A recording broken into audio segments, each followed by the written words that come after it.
هو في حد ممكن يتعلم يدير تسويق البيزنس بتاعه، ولا ده صعب ومحدش بيعرف يعمل كده؟ لا، سؤال حلو. بصي، هو ممكن طبعا حد يتعلم. احنا كده كده في تو ميديا بنقدم ورك شوب وكورسز، وعندنا استشارات تسويقيه، في دبلومات ان حد يتعلم ازاي يدير الماركتنج بتاعه.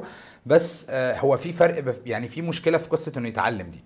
انت بتتعلم عشان ايه؟ ممكن مم. تكون بتتعلم عشان تفهم ازاي تتعامل مع ماركتنج ايجنسي، وازاي هم هيديروا البيزنس بتاعك، وده مهم جدا لاي حد. فانا اي حد بقول له انت لازم تتعلم ولازم تحضر كورسز في الماركتنج طالما عندك بيزنس. مم. دي حاجه اساسيه.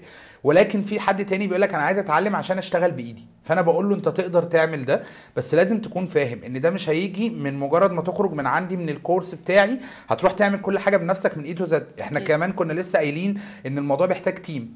فانت هتعمل حاجه من الحاجات دي كلها، او هتعرف تعمل كل حاجه، بس ده هياخد منك وقت ومجهود، يعني هتضيع شويه فلوس عشان تجرب وتتعلم. مم. وده الفرق بين ان انت بتعمل شغلك بنفسك او معاك شركه.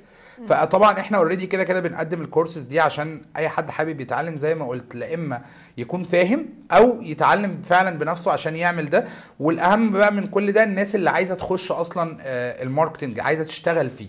مم. طبعا النهارده كل الناس عايزه تغير الكارير، بالظبط. حابب ان هو يتعلم حاجه جديده تضيف له دخل جديد. فطبعا ده بيبقى مهم جدا ان هم بييجوا يحضروا معانا.